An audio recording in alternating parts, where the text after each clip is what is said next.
کا دروازہ کھول دے۔ دوسری گھاٹی یہ ہے کہ اپنے اوپر عزت کا دروازہ بند کر دے اور ذلت کا دروازہ کھول دے۔ تیسری گھاٹی یہ ہے کہ اپنے اوپر آرام کا دروازہ بند کر دے اور محنت و مشقت کا دروازہ کھول دے۔ اور چوتھی گھاٹی یہ ہے کہ اپنے اوپر نیند کا دروازہ بند کر دے اور بیداری کا دروازہ کھول دے۔ پانچویں گھاٹی یہ ہے کہ اپنے اوپر مالداری کا دروازہ بند کر دے اور فقیری کا دروازہ کھول دے۔ چھٹی گھاٹی یہ ہے کہ اپنے اوپر امیدوں کا دروازہ بند کر دے اور موت کی تیاریوں کا دروازہ کھول دے۔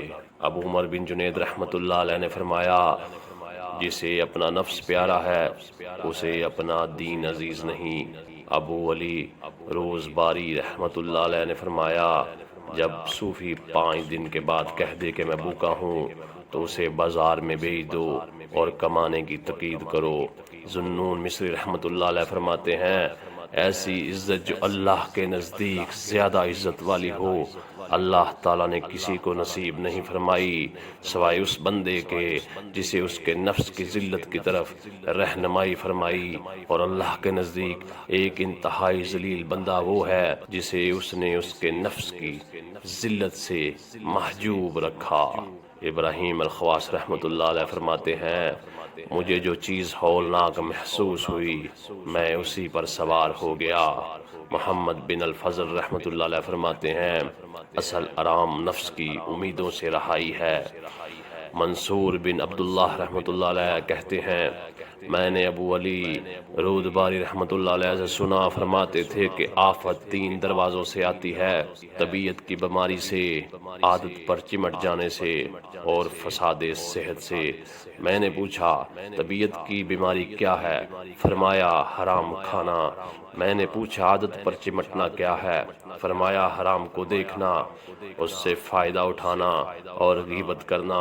میں نے کہا فساد صحبت کیا ہے؟ فرمایا جب دل میں کوئی خواہش پیدا ہو تو اس کے پیچھے بھاگنے لگنا۔ نصر آبادی رحمۃ اللہ علیہ فرماتے ہیں، تیرا قید خانہ تیرا نفس ہے، اگر تو اس سے راحت پا جائے تو تجھے دائمی راحت مل جائے۔ ابو الحسن وراق رحمۃ اللہ علیہ نے کہا، ابتدا میں مسجد ابو عثمان میں ہمارا سب سے بڑا کام یہ تھا کہ جو کچھ اللہ تعالیٰ ہمیں دیتا اسے سب بانٹ لیا کرتے تھے اور کسی خاص چیز کی نیت نہیں کرتے تھے، اور اگر کوئی ہم سے بے ادبی سے پیش آتا تو ہم اس سے اپنے نفسوں کا انتقام نہیں لیا کرتے تھے اور صبر و تحمل سے کام لیتے تھے، بلکہ اس سے الٹی معافی مانگ لیا کرتے تھے اور اس کا احترام کیا کرتے تھے۔ اگر کوئی شخص ہمیں حقیر معلوم ہوتا تو ہم اس کی خدمت کیا کرتے۔ غرض یہ کہ عوام کا مجاہدہ ظاہری اعمال فرائض و واجبات و مستحبات کو پورا کرنا ہے اور خواص کا مجاہدہ احوال کو پاک صاف کرنا ہے۔ بھوک، پیاس اور بیداری تکلیفیں آسان ہیں لیکن بری عادتوں کا علاج دشوار و سخت ہے۔ نفس کی آفتوں میں سے ایک آفت یہ بھی ہے کہ نفس کا رجحان یہی ہوتا ہے کہ لوگ اس کی مدح و ثنا اور ذکر خیر کریں۔ اپنی تعریف سن کر ہر انسان خوش ہوتا ہے، بلکہ کبھی تو اس مقصد کو حاصل کرنے کے لیے باری باری عبادتیں بھی کرتا ہے اور اس پر ریا اور نفاق کا غلبہ چھایا رہتا ہے۔ اس کی نشانی یہ ہے کہ جب یہ مقصد حاصل ہو جاتا ہے اور لوگ اس کی برائی کرنے لگ جاتے ہیں تو عبادت چھوڑ دیتا ہے اور سست پڑ جاتا ہے۔ نفس کی آفتیں، اس کا شرک، اس کے دعوے اور اس کا کذب انسانوں کو محسوس نہیں ہوا کرتا جب تم اس کے امتحان اور مقابلہ کرنے کا موقع نہیں آتا، کیونکہ جب تک وہ خوف میں پھنستا نہیں اس وقت تک وہ ڈرنے والوں جیسی باتیں نہیں کرتا۔ جب تم اسے مقامات خوف میں پاؤ گے تو اسے اللہ سے ڈرنے والوں کی طرح خوف زدہ نہ پاؤ گے۔ انسان نیکوکاروں جیسی باتیں بناتا ہے مگر نیکوکار نہیں ہوتا۔ صلحاء کا قول ہے کہ جب تک نیکی کا امتحان نہ ہو تب تک اس کی نیک کاری کا پتہ نہیں چلتا۔ اگر تم دعوے داران نیکی کی ذاتوں میں غور کرو اور ان میں تقوی کی شرطیں تلاش کرو تو تم انہیں مشرک، ریاکار اور مغرور پاؤ گے۔ نفس ہمیشہ عارفوں کے اوصاف بیان کرتے ہیں جب تک اس کی کوئی غرض اٹکی ہوئی نہیں ہوتی، لیکن اپنا الو سیدھا کرنے کے لیے تم اسے ان باتوں میں جھوٹا پاؤ گے۔ علاوہ ازیں نفس یقین لانے والوں کے سے دعوے کرتا ہے جب تک اخلاص کے معیار پر اسے کسا نہیں جاتا، اور گمان کرتا ہے کہ میں تواضع پسند ہوں جب تک اس کی مرضی کے خلاف غصہ کے وقت کوئی اور واقعہ پیش نہیں آتا۔ اس طرح نفس صفائی، بزرگی، دوسروں کو خود پر ترجیح، اللہ کی راہ میں خرچ، تمنگری، جوان مردی وغیرہ یعنی اخلاق حمیدہ کا دعویٰ کرتا ہے جو اولیاء، ابدال، خواص اور اللہ والوں کے اخلاق ہیں، اور یہ دعوے شیخی، غرور اور صداقت کا یقین دلانے کے لیے کرتا ہے۔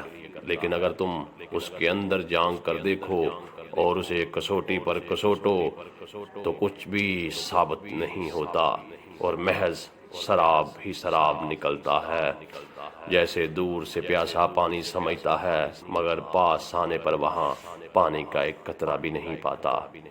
اگر اس میں صداقت و اخلاص پایا جاتا تو اس کا دعویٰ صحیح ہوتا اور زبان سے سچی بات نکلتی تو دنیا کو دھوکہ نہیں دیتا، کیونکہ دنیا اس کے نفع نقصان پر قادر نہیں، اور پرکھنے پر اس کے اعمال کندن ثابت ہوتے اور اس کے اقوال و عمل میں موافقت ہوتی، تضاد نہ ہوتا۔ ابو حفص رحمۃ اللہ علیہ فرماتے ہیں وہ شخص بہت جلدی ہلاک ہو جاتا ہے جو اپنے عیب نہ پہچانے، کیونکہ گناہ کفر کے قاصد و ایلچی ہیں۔ ابو سلیمان رحمۃ اللہ علیہ فرماتے ہیں میں نے اپنے کسی عمل کو اچھا نہیں سمجھا کہ اسے شمار میں لاؤں۔ سری رحمۃ اللہ علیہ نے کہا کہ مالدار پڑوسیوں سے، بازاری کاریوں سے اور امرا کے ہم نشین علماء سے بچو۔ ذوالنون مصری رحمۃ اللہ علیہ فرماتے ہیں دنیا میں فساد 6 دروازوں سے آتا ہے، آخرت کے عملوں میں، نیت کی سستی سے، تمناؤں میں، جسموں کو گروی رکھنے سے، موت کے قریب ہونے کے باوجود لمبی لمبی امیدوں سے، خالق کی رضا پر مخلوق کی رضا کو مقدم کرنے سے، سنتوں کو چھوڑ کر خواہشات کے پیچھے لگنے سے، اور سلف کے بہت سے شاندار کارنامے نظر انداز کر کے ان کی تھوڑی سی لغزشوں کو اپنے لیے حجت بنانا۔ مجاہدہ کی حقیقت نفس و خواہش کی مخالفت ہے۔ مجاہدہ میں نفس کو اس کی مرغوب چیزوں سے، منمانی باتوں سے اور تمام لذتوں سے چھڑایا جاتا ہے، اور اس وقت اسے اس کی خواہشوں کے خلاف آمادہ کیا جاتا ہے۔ اگر نفس خواہشات میں ڈوبنا چاہتا ہے تو مجاہدہ اس سرکش گورے کے منہ میں تقوی کی اور اللہ کے ڈر کی لگام ڈال دیتا ہے۔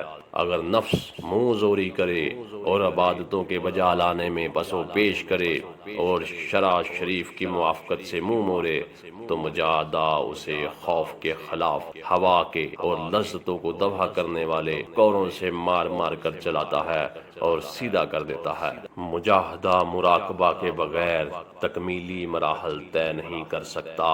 جب رسول اکرم صلی اللہ علیہ وآلہ وسلم سے حضرت جبرائیل علیہ السلام نے احسان کے بارے میں پوچھا تو آپ نے اسی مراقبہ کی طرف اشارہ فرمایا اور فرمایا کہ احسان یہ ہے کہ تم اس تصور سے اللہ کی عبادت کرو کہ گویا تم اللہ کو دیکھ رہے ہو۔ اگر یہ تصور نہ آئے تو یہ تصور تو قائم کرو کہ اللہ تم کو دیکھ رہا ہے، کیونکہ مراقبہ بندے کا اس پر یقین کر لینا ہے کہ حق تعالیٰ اس کے ہر عمل سے آگاہ ہے۔ اسی یقین کو ہر وقت پیش نظر رکھنا مراقبہ ہے۔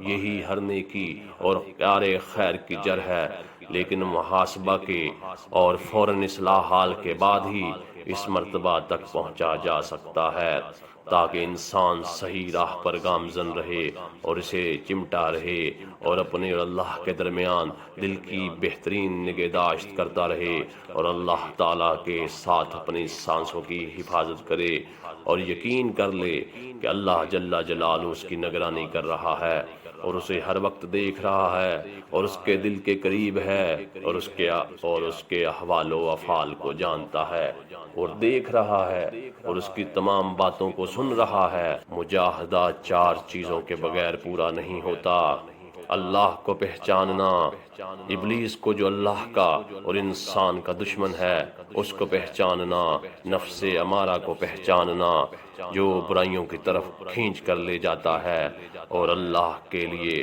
عمل کو پہچاننا۔ اگر کوئی شخص اپنی تمام عمر عبادت میں پوری سرگرمی سے گزار دے اور ان 4 باتوں سے غافل رہے تو اس کی عبادت بے سود اور وہ جہالت پر ہی قائم رہا اور اس کا ٹھکانہ جہنم۔ یہ دوسری بات ہے کہ ارحم الراحمین اسے اپنی رحمت میں ڈانپ لے۔